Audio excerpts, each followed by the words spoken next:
Kali ini kita akan mengisahkan seorang sahabat Rasulullah SAW yang mana pintu surga menanti akan kehadirannya.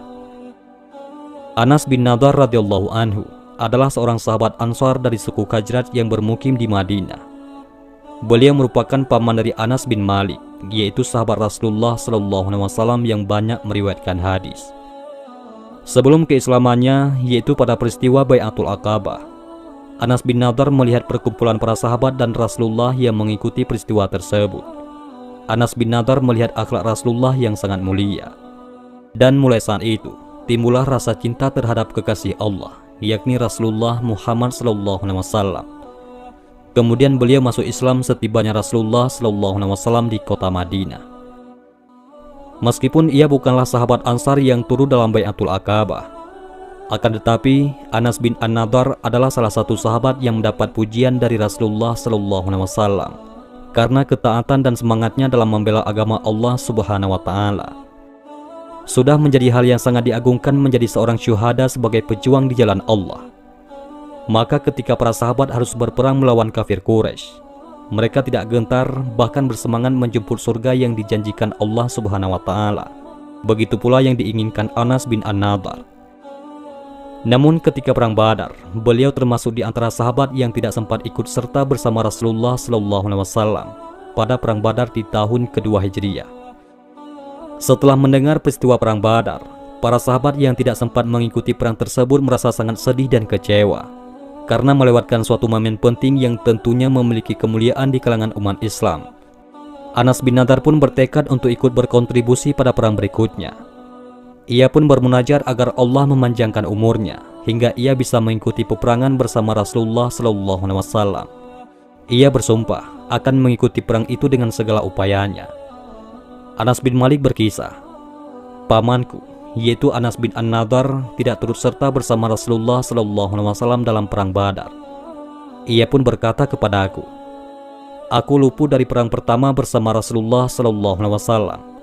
Sekiranya Allah mengizinkanku nanti untuk turut berperang bersama Rasulullah, Allah akan melihat apa yang aku lakukan.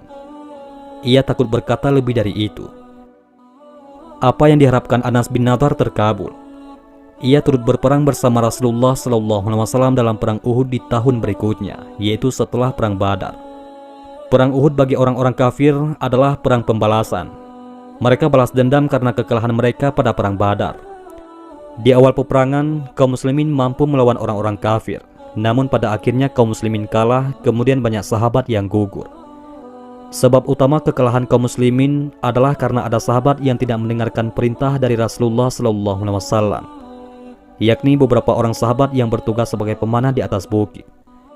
Rasulullah SAW telah berpesan kepada para pemanah yang berjaga, jangan tinggalkan bukit ini apapun yang terjadi. Kalian melihat kami kalah atau melihat kami menang, jangan tinggalkan tempat ini. Namun ketika perang masih berlangsung dan kaum muslimin hampir meraih kemenangannya, ada beberapa pasukan yang turun mengambil ghanimah. Mereka mengira perang sudah selesai. Khalid bin Walid yang pada saat itu belum masuk Islam dan merupakan panglima perang kafir Quraisy yang cerdas melihat bukit sudah kosong, dan ia mengatakan, ini tempat yang sangat strategis. Ia kemudian memutar arah dengan membawa pasukan khususnya naik di atas bukit. Dan dihujanilah kaum muslimin dengan panah dari atas bukit, sehingga menjadi sebab kaum muslimin kalah, bahkan Rasulullah sampai berdarah. Banyak sahabat yang gugur, termasuk paman Rasulullah SAW, yaitu Hamzah. Juga Anas bin An-Nadar yang menyebutkan kisahnya sendiri dalam hadis ini. Ketika melihat kondisi kaum muslimin seperti itu, Anas bin Nadar berkata, ya Allah, aku meminta maaf kepadamu dari apa yang mereka lakukan. Yang beliau maksud adalah para sahabat pemanah yang meninggalkan bukit atau yang meninggalkan medan jihad. Dan saya berlepas diri dari apa yang mereka lakukan. Yang beliau maksud adalah orang-orang kafir Quraisy yang menyerang kaum muslimin. Kemudian majulah Anas bin An-Nadar radhiyallahu anhu.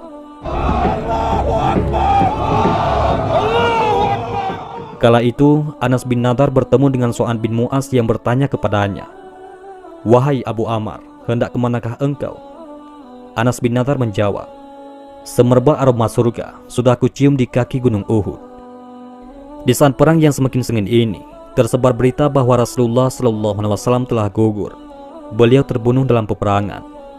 Namun Anas bin An-Nadar terus berperang.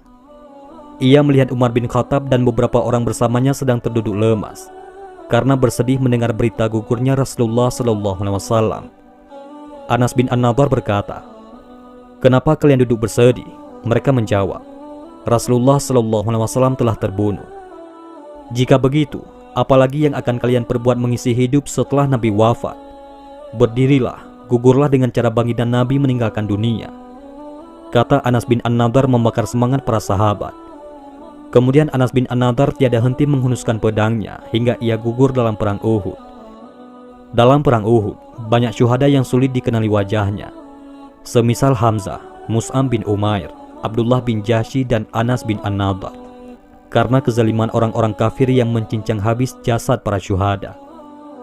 Anas bin Malik menjelaskan bahwa sekujur tubuh pamannya itu terdapat lebih dari 80 luka sabetan pedang dan tikaman tombak serta anak panah. Anas bin Malik mengatakan bahwa bibinya, yakni Rubai binti Nadhr, tak bisa mengenali saudaranya sendiri, yakni Anas bin Nadhr, kecuali dari jari tangannya. Pada saat itulah turun ayat Al-Quran. Di antara orang-orang mukmin itu ada orang-orang yang menempati apa yang telah mereka janjikan kepada Allah. Maka di antara mereka ada yang gugur, dan di antara mereka ada pula yang menunggu-nunggu, dan mereka tidak mengubah janjinya. Quran Surat Al-Ahzab ayat 23.